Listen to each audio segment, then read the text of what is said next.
Coming up, there's no government shutdown. What happened and what's next? We learn more about the legacy of John McCain from the perspective of Arizona State University's new law school dean, and the Gorman Museum of Native American Art in Davis, California gets a major upgrade. We'll have those interviews plus headlines ahead on the ICT Newscast. This program is made possible by the Corporation for Public Broadcasting, a private corporation funded by the American people. The ICT Newscast is sponsored by the Indian Land Tenure Foundation, a nonprofit organization serving American Indian nations and people in the recovery and control of their rightful homelands. On the web at iltf.org. Support for the ICT Newscast with Aaliyah Chavez comes from the Arizona PBS studios in Phoenix at the Walter Cronkite School of Journalism and Mass Communications at Arizona State University.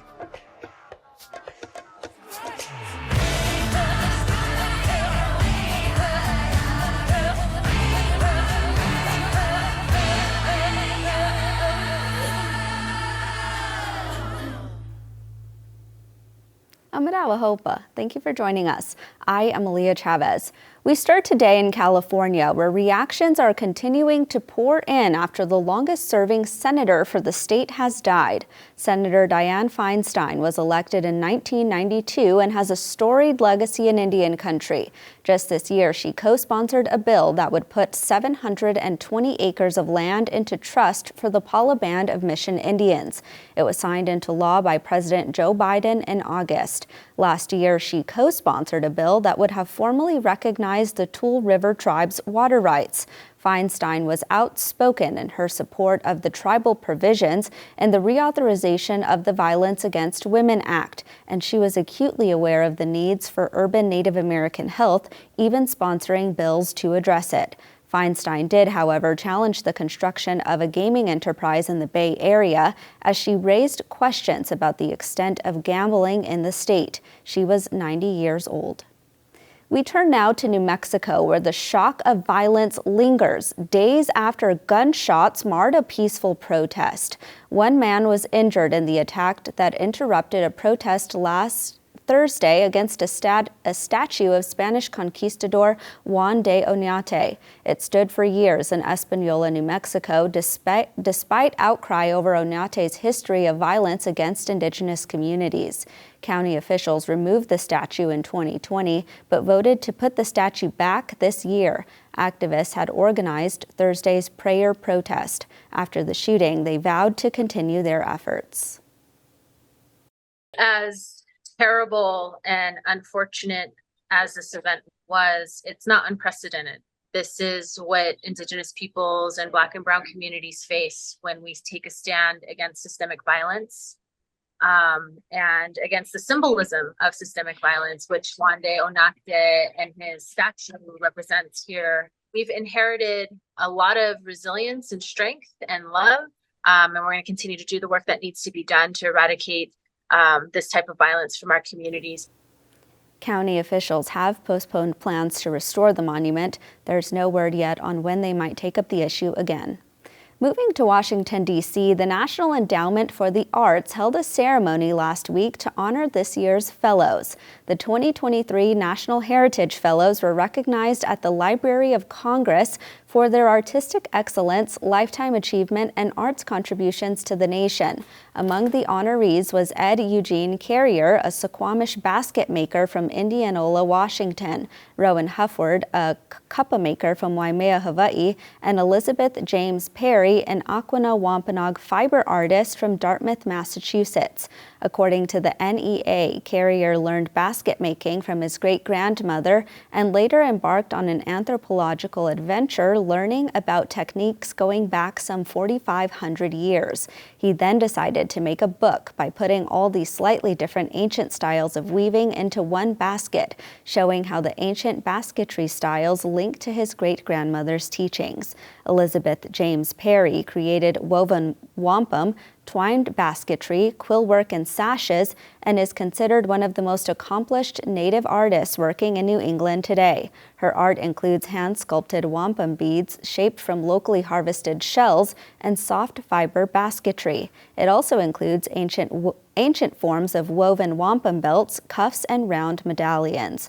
Rowan McDonald, who is Native Hawaiian, was recognized for the art of kahana kapa, or making bark cloth. She is a leading figure in the reclaiming of this nearly lost art that is created without a loom. The woven fabric of bark cloth once swaddled newborns, served as clothing, was made into blankets and adorned with images, and was used to prepare burials. The recognition comes with a $25,000 award. And those are the headlines for the ICT Newscast.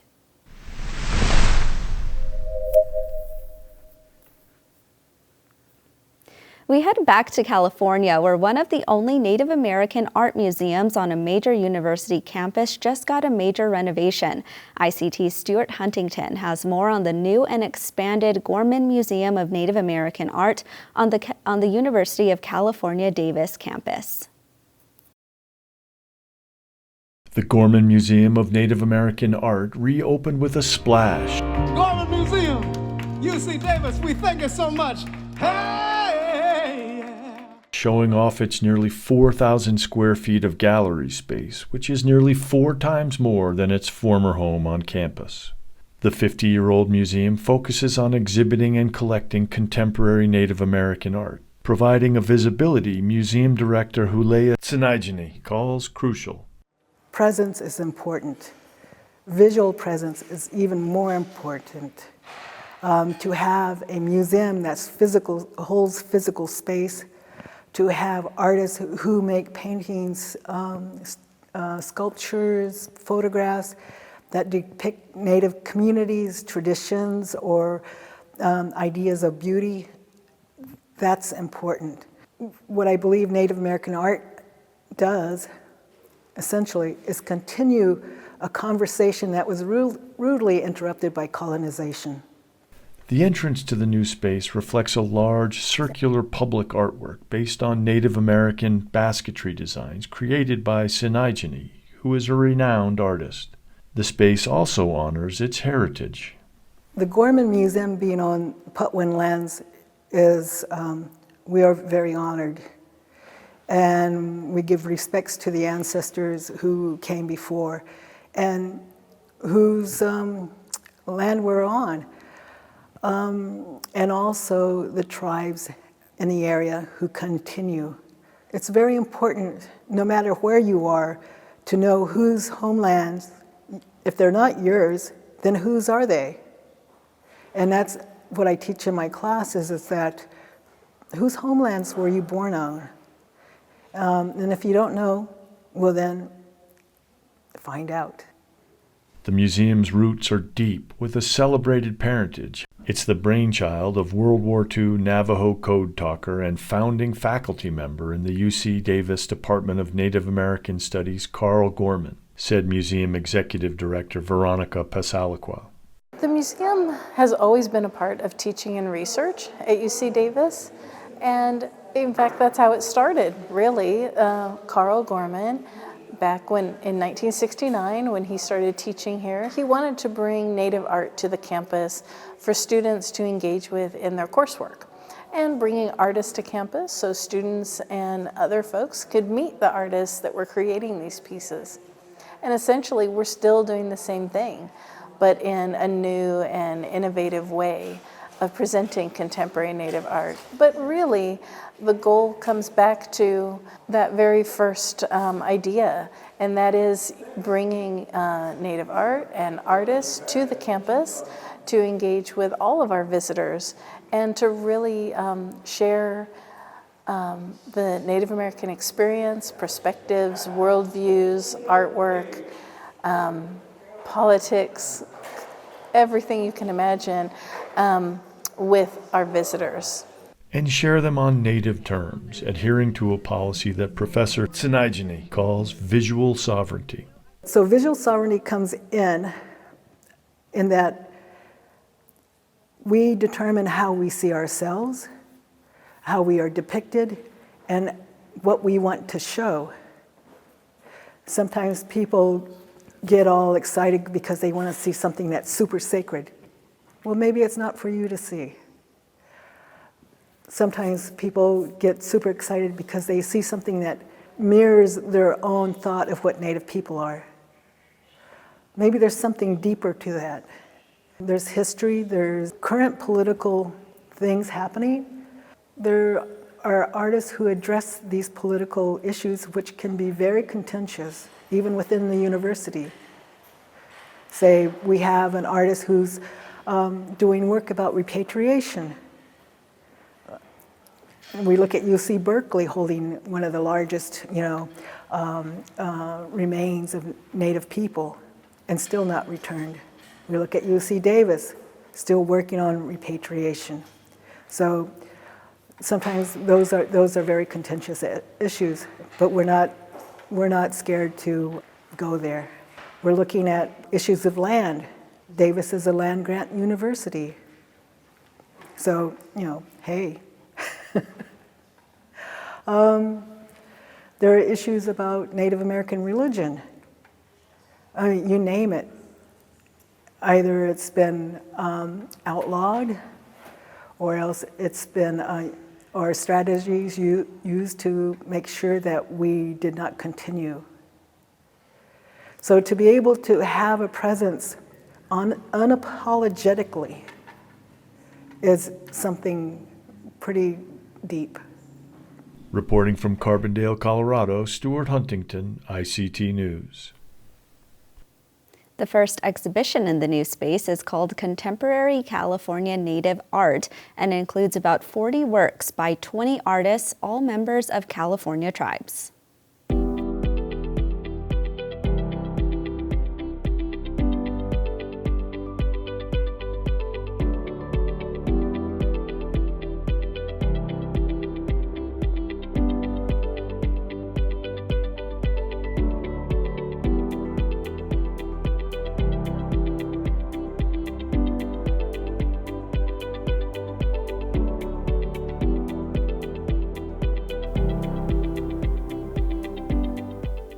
Last week, President Joe Biden was in Arizona to honor the legacy of the late U.S. Senator John McCain. ICT's Mark Trahant talked to Stacy Leeds about the president's visit, Senator McCain, and an upcoming anniversary. Leeds is the Willard H. Pedrick Dean and Regents Professor of Law at the Sandra Day O'Connor College of Law at Arizona State University. Well, thank you for joining us. Thanks for having me.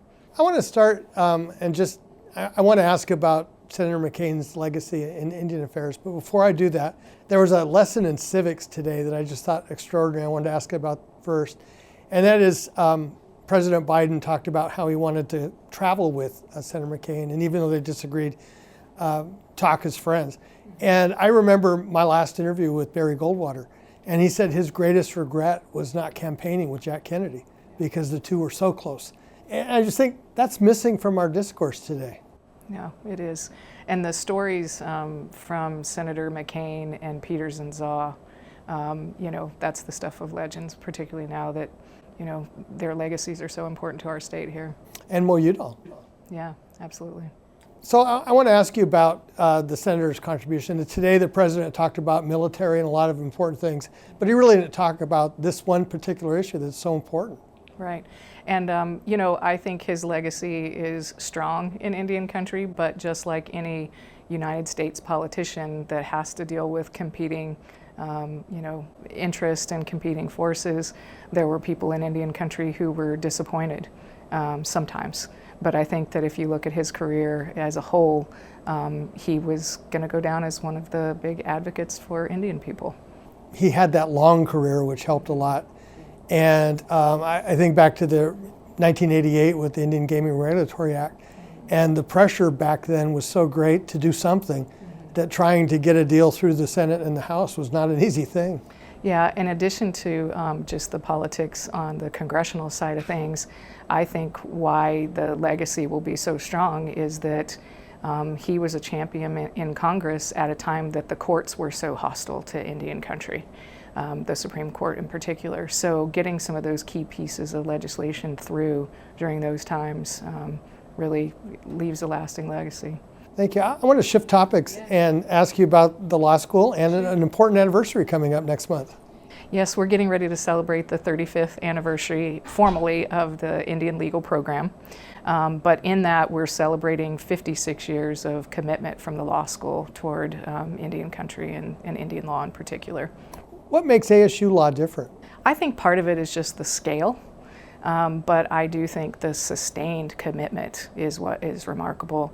When we look at law schools across the country who have had Indian law programs, you see a lot of ebb and flow. It oftentimes depends on what one or two people are there at a law school at a given time. And to have, now over 6 decades where you have just had sustained and repeated commitment, that's what makes it a special place. Well, and when you mention the scale, you have to talk about just the faculty. I mean, that's one thing that is so distinct. Yeah, when I joined the law faculty, I was the 7th Native faculty on the law school faculty at the time. So that was a huge draw, but it also is just a remarkable resource for the students. And on that same scale, we don't have the specific numbers yet, but we know that there's over 400 JD graduates of the Indian Law program, and now over 100 in our master's programs. So when you look out across Indian country, you can't help but see ASU law grads in action. And I think it's not just the students, but also the work that goes on with the school. Maybe talk a bit about that. Yeah, the classroom piece is just one part of it. The professors and the staff in our program are always working with students to do impact out in the country, in Indian country. So whether that's working on the Hill through our DC program, or all of the just innumerable hours of pro bono and externship service in the community. And then, when something happens, we are able, due to the strength in numbers, to mobilize and stand up a conference or a convening or a webinar almost overnight. What lessons do you think there are for other institutions as they think about the long arc? I think that the reward comes when you do meet that critical mass, and it's hard to get there. But then when you do, the recruitment almost takes care of itself. And I think also the work that Kate Rozier has done as the executive director, looking at our program as looking at the whole student every time. It can't just be about academic success. It's got to be, how do we have the student success, and how do we have the whole services geared toward the first contact that we make with them as prospective students all the way through to their careers. It just has to look at that whole person all the way around, and that's what we do well. Stacy Leeds, thank you. Yeah, thank you.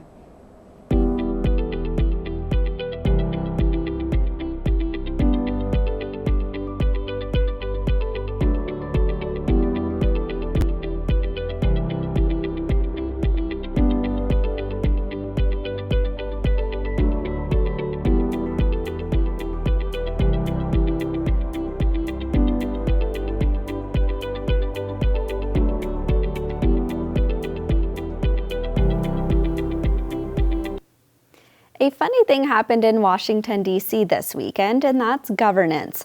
In a divided Congress, House Speaker Kevin McCarthy reached out to Democrats in order to keep the government open. Congress did its job. The House, with a huge majority of 335 for and 91 against, passed the bill. Most Republicans and all but one Democrat supported the 45-day funding package. That means millions of federal employees, including members of the military, will continue to get paychecks and show up at work. ICT's Mark Trahant is here to break it all down. Mark, this is quite a dramatic turn of events. Tell us how this all happened. It was totally a surprise. Even the Republicans and Democrats in the Senate were so stunned by it, they weren't even quite sure how to vote on their own bill that they were trying to do because they were surprised. The key thing here is that Congress funded the government for levels at 2023 levels through November 17. All this happened because a divided Republican Party didn't have the votes to propel forward its own plan. On Friday, Republican leaders in the House proposed a short-term spending plan that would have required 30% budget cuts across the board. But that measure failed. The final vote was 232 against to 198 in favor, and a group of 21 far-right members voted no. It was a clear defeat for the Speaker and his leadership team. So on Saturday, the Speaker turned to Democrats for help. McCarthy told reporters, "We're going to be the adults in the room and we're going to keep the government open." And then he played that card that nobody thought he would play, asking Democrats for a vote, which actually created an easy route to a majority. Within a few hours, the Senate backtracked on its plan. It followed suit and agreed with the president. And immediately he signed that into law. President Biden released a statement saying, "This is good news for the American people." As dramatic as all of this was, it's not the end of the debate. Congress will still have to pass a full-year funding bill for the government, and that deadline is now November 17th instead of October 1st. And McCarthy faces a leadership challenge from those same right-wing members who voted against all of his proposals. On Sunday, Representative Matt Gaetz, a Republican from Florida, and one of the members who opposed any compromise, said he would file a motion to vacate the speakership. And that's basically a legislation to fire McCarthy as Speaker. No, there's nothing about delaying this process that is being the adult in the room. You know what would have been the adult in the room? Putting up our spending bills in the spring and in the summer. Being the adult in the room would have realized that we shouldn't have been taking August outside of Washington, D.C. We should have been here in our nation's capital funding our government. So we are at this point because Kevin McCarthy made multiple contradictory promises about the budget top line to different groups of people. When I've been asked it all of this week and all of last week, I've said that whether or not Kevin McCarthy faces a motion to vacate is entirely within his control. Because all he had to do was comply with the agreement that he made with us in January, and putting this bill on the floor and passing it with Democrats would be such an obvious, blatant, and clear violation of that. We would have to deal with it. So it's likely now that Republicans will have to debate the speakership itself, as Representative Troy Nehls, a Republican from Texas, put it this way Saturday. We got a 4-seat majority. Kevin McCarthy is, you could do the motion to vacate, but I'm telling you right, there is no one else. There's no one else. Kevin McCarthy is going to continue to be the Speaker. Who is there? If you're going to identify a problem, come up with a solution to the problem, but there is nobody else. So Kevin McCarthy is he's going to remain Speaker. He's just got a tough job. There isn't anybody up there right now in the whole conference that could try to unravel this mess and find unity or cohesion. More drama, more chaos, and who knows what's ahead. Remember in January, when this Congress took office, it took 15 rounds of votes for McCarthy to wear down the far right. There has never been a speaker ousted with a motion to vacate. However, former GOP speakers Paul Ryan and John Boehner both resigned before facing similar rebellion from party members. What's ahead could be up to Democrats, something even Gaetz said is a possibility.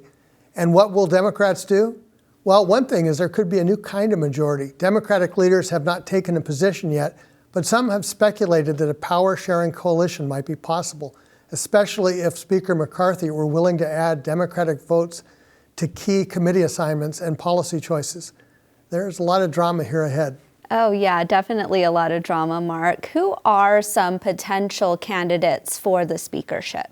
Well, Matt Gaetz has raised the possibility of Tom Cole, who's chairman of the Rules Committee, as being one of the possibilities.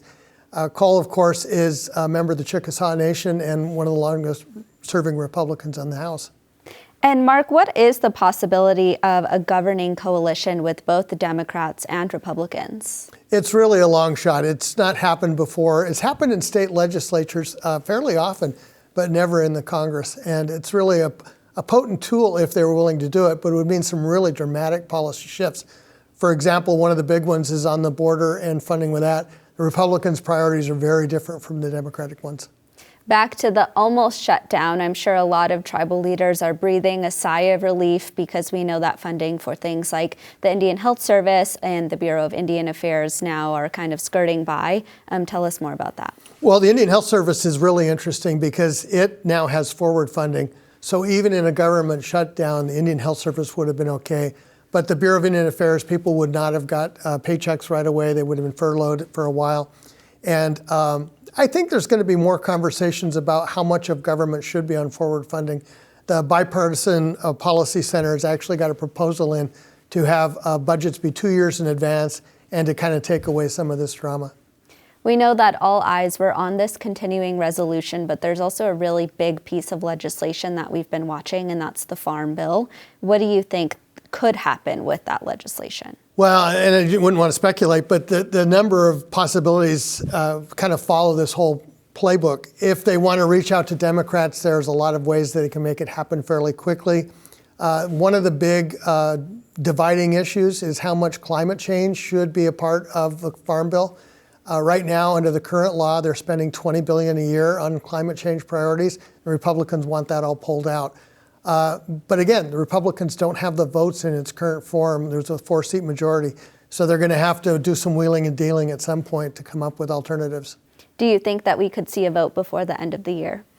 We possibly could, and a lot depends on the next few days. Matt Gaetz on Monday did not pursue the motion to vacate. And that's what's called a privilege resolution, which means once it goes down, the House has to schedule a vote on it, usually within 2 days. And he only needs 4 votes if the Democrats vote against the Speaker. So it's a very likely possibility if he's able to do that. Well, ICT's Mark Trahant, thank you so much as always for being here and giving us that insight. Happy to be here. And that's a slice of our Indigenous world. For all the latest, visit ictnews.org. From all of us in the newsroom, stay safe, my relatives.